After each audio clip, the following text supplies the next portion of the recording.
وعلم آدم الأسماء كلها ثم عرضهم على الملائكة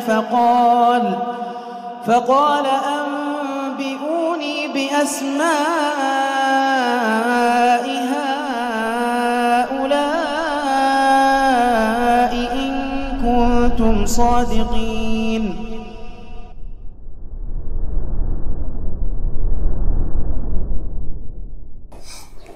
Bismillahirrahmanirrahim. Alhamdulillahirabbil alamin.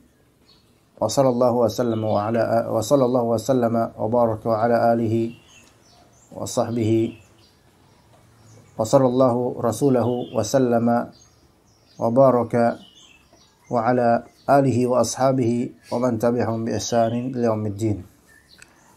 Allahumma inna nas'aluka ilman nafi'a wa rizqan thayyiba wa 'amalan mutaqabbala. Kita lanjutkan kajian kita Fiqhul Ad'iyah wal Adhkar, masih di Adabu Hamalatil Quran, dan ini adab atau penjabaran adab yang terakhir yang disebutkan oleh Syekh Abdul Razak dalam pasal ini, yang mana ini sangat penting, ya, sangat-sangat penting bagaimana manhajiyah kita dalam membaca Al-Quran pada hakikatnya, seharusnya manhajiyah yang muthla, yang sepantasnya dalam membaca Al-Quran. Tapi kita bacakan, dikatakan oleh Syekh Abdul Razak Al-Badr hafizallah, wa min hadhihi al-adab an takuna himmatu man yaqra'u al-Qur'ana iqa'an fahmi lima alzamahu Allah min ittiba'i ma amar. Di antara adab-adab membaca Al-Quran, himmah, perhatian orang yang membaca Al-Quran tersebut, yaitu apa? Iqa'ul fahm, yaitu mewujudkan paham, rasa paham atau pemahaman terhadap apa yang Allah Ta'ala lazimkan padanya, dari mengikuti apa yang Allah perintahkan, wal intihai amma naha, dan melepas apa yang Allah larang. Itu ketika baca Al-Quran, maka harus memahami apa-apa yang ada di Al-Quran, dari memahami bahwa dirinya itu perlu untuk mengikuti apa yang terkandung dalam Al-Quran dari perintah ataupun larangan, bukan sebatas baca. Kecuali mungkin di bulan Ramadan, karena targetnya adalah mengkhatamkan dan semisalnya, sebagaimana kebiasaan para salaf. Tapi dalam membaca biasa, terutama sekali saat sholat, maka iqa'nya itu adalah iqa'ul fahm, bukan iqa'ul maqamat, bukan langgam-langgam yang diperhatikan, tapi memahami apa yang terkandung dalam Al-Quran tersebut, dan ada keinginan untuk mengikuti perintah dan menjauhi larangan. Itu. Maka lawannya bagaimana? Kata beliau, laisa himmatuhu mata akhtimu surah.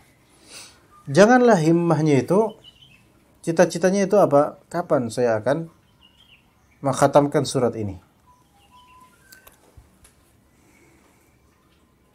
Wa inna ma himmatuhu mata astaghni billahi an ghairih. Melainkan pikirannya adalah kapan saya itu merasa hanya butuh pada Allah Ta'ala dibandingkan selainnya. Saya merasa Allah telah mencukupi kebutuhan saya. Saya merasa saya hanya bisa dicukupi oleh Allah. Allah lah yang memperkaya saya, tanpa selainnya. Ketika membaca Al-Quran, yaitu merasa bahwa Al-Quran ini mencukupi segala kitab. Mata akunu minal muttaqin.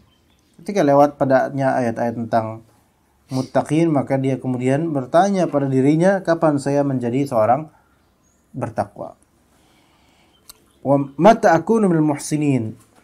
Wa innallaha la ma'al muhsinin. Innallaha yuhibbul muhsinin. Ketika menyimak ayat tersebut, membacanya, dia kemudian bertanya-tanya, sampai kapan saya ini bisa menjadi, atau kapan saya bisa menjadi orang yang berbuat ihsan? Mata akunu minal khashi'in. Ketika mendengar ayat wa innaha lakabiratun illa 'alal khashi'in, kemudian dia bertanya pada dirinya, Kapan saya bisa menjadi orang yang khusyuk? Mata akunu minas shadiqin. Kapan aku bisa menjadi orang yang jujur? Wa may yuti'illaha wa rasulahu fa ulaika ma'al ladzina an'ama Allahu 'alaihim minan nabiyyin was-siddiqin wasyuhada'i was-shalihin. Mendengar itu dia berpikir, kapan ya saya dapat kenikmatan ini? Kapan saya menjadi orang saleh? Kemudian menjadi sadiq dan juga saleh. Mata a'rifu qadra ni'amil mutawatirah. Kapan saya bisa mengenal kadar kenikmatan-kenikmatan yang begitu banyak? Ketika membaca Al-Quran itu, terutama ada surat yang disebut Suratun Ni'am. Surat An-Ni'am, yaitu surat An-Nahl. Karena surat An-Nahl ini menjabarkan banyak sekali kenikmatan atas hambanya. Wa mata ashkurullaha 'alaiha, dan kapan saya bersyukur kepada Allah terhadap nikmat-nikmat tersebut. Mata atub minadz-dzunub, kapan saya bisa bertaubat dari dosa-dosa. Mata a'qilu 'anillahil khitab, kapan saya bisa memahami pernyataan tentang Allah Subhanahu wa taala atau dari Allah Subhanahu wa taala. Mata afqahu ma atlu, kapan saya bisa memahami apa yang saya baca. Mata akunu bi zajril qur'ani muta'idha, sampai kapan saya bisa mengambil mau'izah dan ibrah dari teguran Al-Quran. Mata akunu bi dzikrillahi an dzikri ghairihi mustaghila, kapan aku itu bisa menyibukkan diri dengan zikir pada Allah dibandingkan zikir atau mengingat pihak lain. Mata uhibbu ma ahabba wa abghidu ma abghad, kapan aku bisa mencintai apa yang Allah cintai dan membenci apa yang Allah benci. Fahadhihi himmatuhu inda tilawatil Quran. Inilah himmah dia ketika membaca Al-Quran. Jadi himmahnya bukan apa? Khatam kapan, selesai kapan, kemudian makomnya apa, kemudian dan seterusnya. Bahkan kalau himmahnya hanya tahsin, menyibukkan diri dengan tahsin, tajwid, ya, dan kalimat-kalimat ini, pertanyaan-pertanyaan ini tidak ada pada benaknya ketika membaca Quran, maka dia termasuk mughtar bi'ilmih, maghrur bi'ilmih, terperdaya dengan ilmunya, terperdaya dengan ilmu tahsin dan tajwidnya. Sebagian dari ahli tahsin itu mutatarrif dalam ilmu tahsin dan tajwid. Ya, ayo cek Fatihah antum. Baca Al-Fatihah. La. Baru alhamdulillah salah. Akhi disebutnya. Kemudian 2 ayat aja itu sampai 10 menit. Ya, setengah jam itu membahas Al-Fatihah, cara baca Al-Fatihah, bukan maknanya. Dan alim ini kemudian menghabiskan waktunya hanya untuk mengajar itu kepada orang-orang awam. Kalau antum lihat di kitab namanya Zaghalul Ilm karya Imam Az-Zahabi, itu teguran keras dari Imam Zahabi terhadap orang-orang yang berlebihan dalam masalah tajwid. Ya, tentu kita nggak mengatakan bahwa ilmu tajwid itu nggak penting. Nggak penting. Penting. Makhrijul huruf. Tapi dengan betul-betul menginginkan bukan murid mutakhasis, tapi keumuman orang kemudian menginginkan mereka inginkan agar semua umuman orang untuk bisa bertajwid seperti keitqanan dia atau murid-murid khususnya, maka ini akan mengakibatkan orang menjauh dari Al-Quran dan menjauh dari memahami Al-Quran. Kecuali kalau misalnya murid mutakhasis di bidang ini, maka fadhal antum perlakuan seperti itu. Tapi kalau bukan murid mutakhasis di bidang tahsin, tajwid dan Al-Quran, orang awam misalnya, seperti Pak Wihadil misalnya, dicek Al-Fatihahnya, itu malah justru membuat habis waktunya. Iya, beliau tanggungannya banyak, belum antar anak dan seterusnya. Iya, alhamdulillah, alhamdulillah, dal ya akhi, dal. Bingung dia, ini kok susah banget. Akhirnya apa? Kenapa Al-Quran susah ya dipelajari? Karena wala qad yassarna al-Quran lidzikri fahal min muddakir. Maka bertentanganlah orang-orang yang mutatarrif seperti ini bertentangan dengan ayat yang mereka baca sendiri. Allah telah memudahkan Al-Quran untuk menjadi zikir. Berarti ini semua orang bisa membacanya. Dengan mungkin ada salahnya, tetapi tidak bisa seluruh orang kemudian dipaksakan untuk seperti itu. Ya. Apalagi Al-Quran kan bukan cuma Al-Fatihah doang. Ya, cuman tentu ya perlu belajar makhraj yang benar atau tepat atau menuju ketepatan, bukan seperti yang tidak pernah belajar. Begitu. Jadi jangan sampai pelajaran tahsin, tajwid dan semisalnya itu malah justru melalaikan dari esensi Al-Quran ini sendiri. Yaqulul Imamul Hasan Al-Basri rahimahullah wa huwa min ajillati tabi'in. Berkata Imam Hasan Al-Basri, yasifu ba'da qurra'i zamanihi wa huwa bisadadi bayani ahmiyati tadabburil Qur'ani wa tafaqquhi fihi. Beliau sedang menerangkan atau mendeskripsikan sebagian ahli qiraah di zaman beliau. Wa huwa bisadadi bayani ahammiyati tadabburil Qur'ani wa tafaqquh fihi. Beliau sedang dalam rangka apa? Menjelaskan kepentingan tadabbur Al-Qur'an dan pentingnya berilmu agama. Maka beliau bilang, "Amma wallahi ma huwa bihifdhi hurufi wa idha'ati hududih."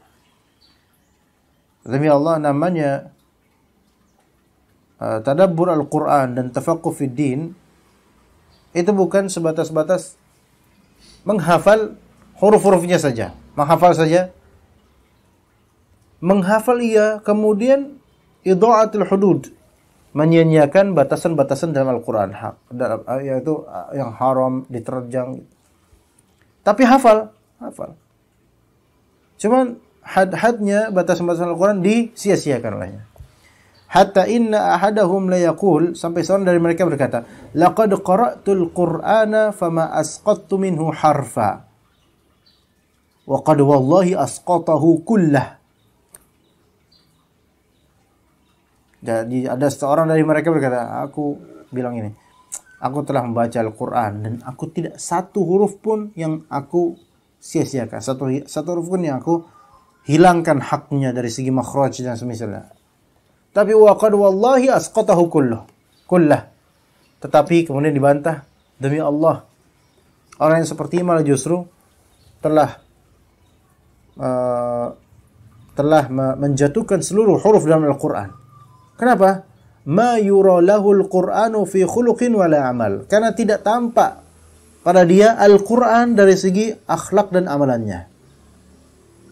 Maka dia seperti menghapus huruf-huruf Al-Quran dari kalbunya. Tidak ada efeknya. Tapi ulun tahsin, Masya Allah, ketat, detail. Ya akhi, ha,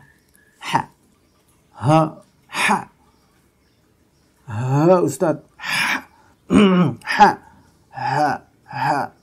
Sampai situ dia. Masih bagus itu. Kalau dia orang Jawa jadi kha. Ha kan kalau di Jawa jadi kha. Makanya Hasan bisa menjadi Khasan. Iya. Ha ya akhi, bukan kha. Ha. Iya. Kemudian ain. Sampai apa? Ain. Yang diajar usia 40 dan banyak beban keluarga. Ya. Ain. Coba. Tutup hidungnya. Masih itu. Khaysumnya itu masih kerasa. Antum. Ain. Akhirnya 2 jam itu ai kesurupan dia. Ya akhi, kalau emang murid mutakhassis dan guru ini melihat dia potensial untuk bisa, maka fadhal. Tapi kalau misalnya guru tahsin ini melihat ini enggak pantas jadi murid takhassus, dia secara fisiknya mungkin ada kekurangan di bagian wajah atau memang dia sudah terlalu tua, maka nggak bisa dipaksakan kemudian. Ya Pak, di dalam Al-Fatihah itu ada ain yang benar Pak, ada ain. Coba ain. Pokoknya kalau Bapak nggak bisa, berarti Bapak belum benar sholatnya. Terancam kayak gitu ya repot. Akhirnya pikir, ternyata Al-Quran susah juga ya. Tuh. Menyerah akhirnya gara-gara itu. Makanya guru-guru tahsin yang benar itu mereka mengajarkan murid-muridnya, nanti kalau kalian mengajar, jangan paksakan kaum muslimin untuk semuanya harus seperti kalian. Iya, jangan paksakan. Iya, tapi murid-murid takhasus, iya ada aturannya. Contoh sekarang misalnya, qori yang terkenal siapa ya, kawan? Sebutin deh, sebutin. Yang mana antum suka siapa qori terkenal? Hasan Al-Jaizi, taib. Internasional atau lokal? Siapa aja? Siapa? Al-muhim siapa aja?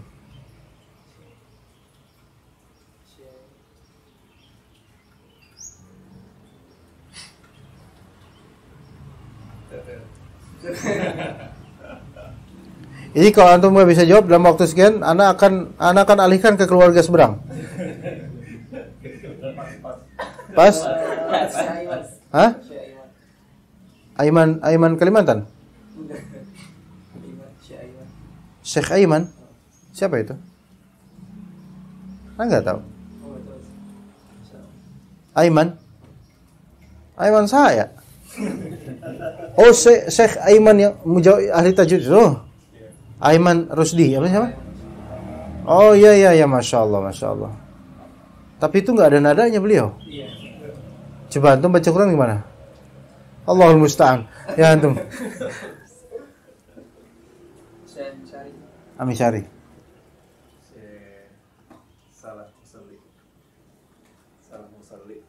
Salafus Saleh. Salam musalli. Ana nggak tahu.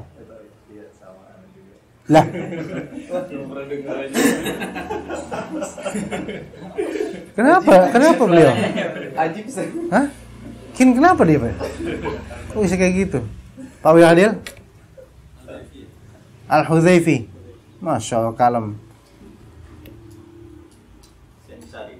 Masya Allah. Saya misari. Syekh Aiman. Masalah sih. Antum kenapa beda? Malah sukanya anak kenapa? Hah? Ada belum jawab. Iya, coba. Ya kan ujung-ujungnya anak juga nanti. Hah?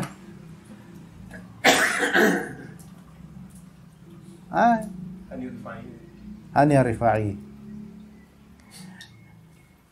Hani Arifai emang bagi ahli tahsin recommended gak? Enggak, ada beberapa kesalahan, ya kan? Misyar Rashid banyak kesalahannya. Bagi ahli tajwid ya. Anda nggak tahu, yang antum nggak tahu.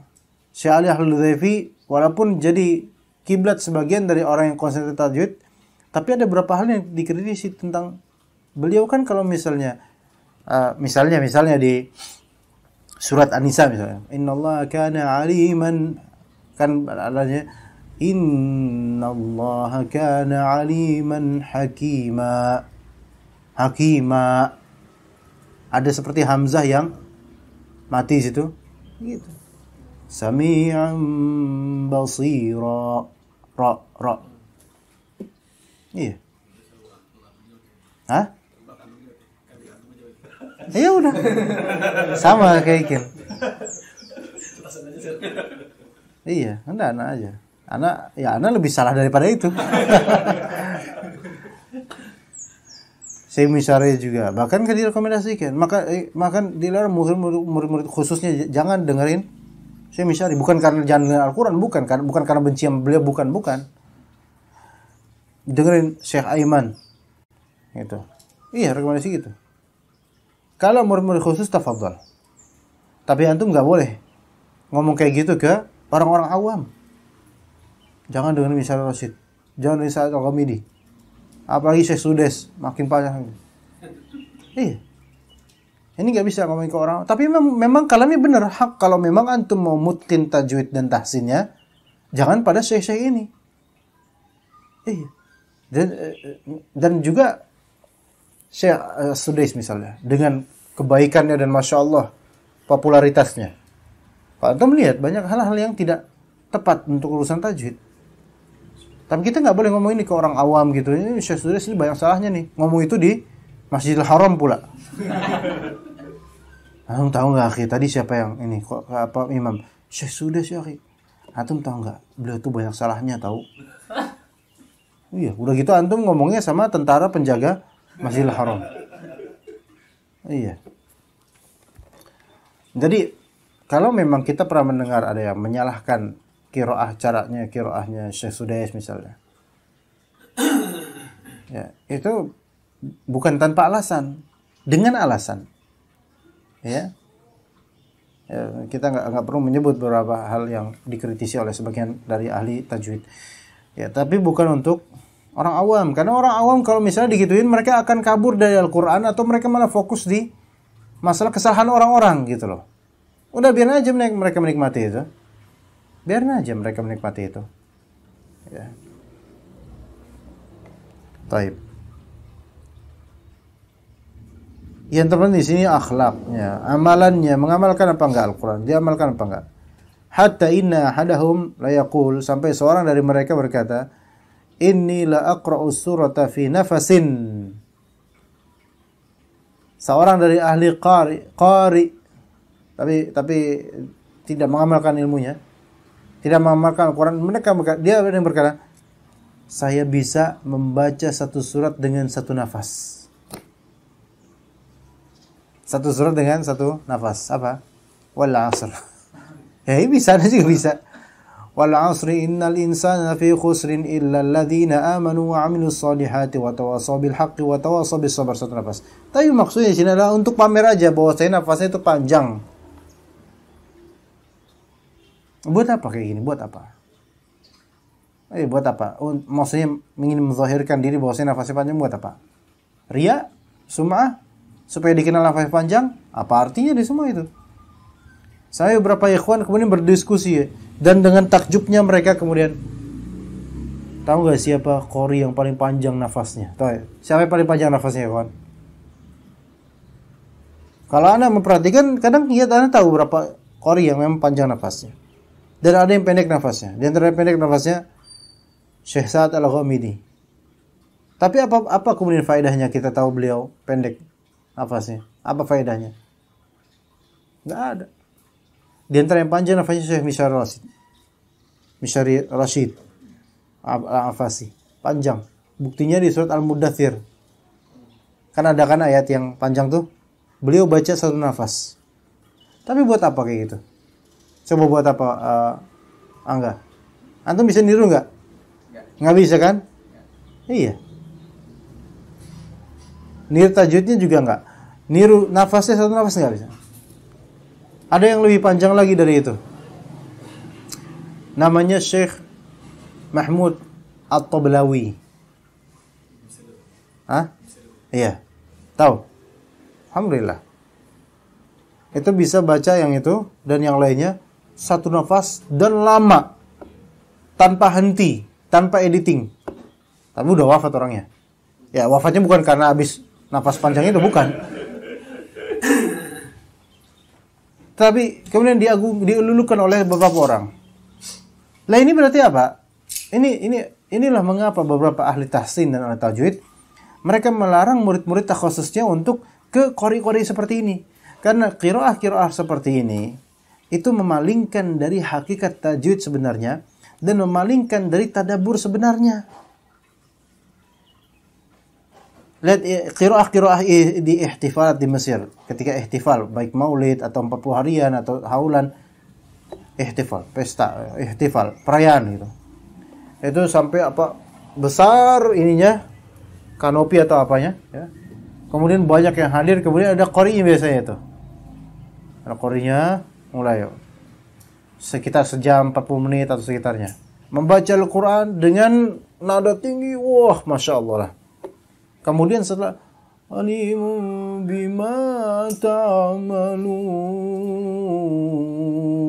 Allah, langsung pada berisik semua itu.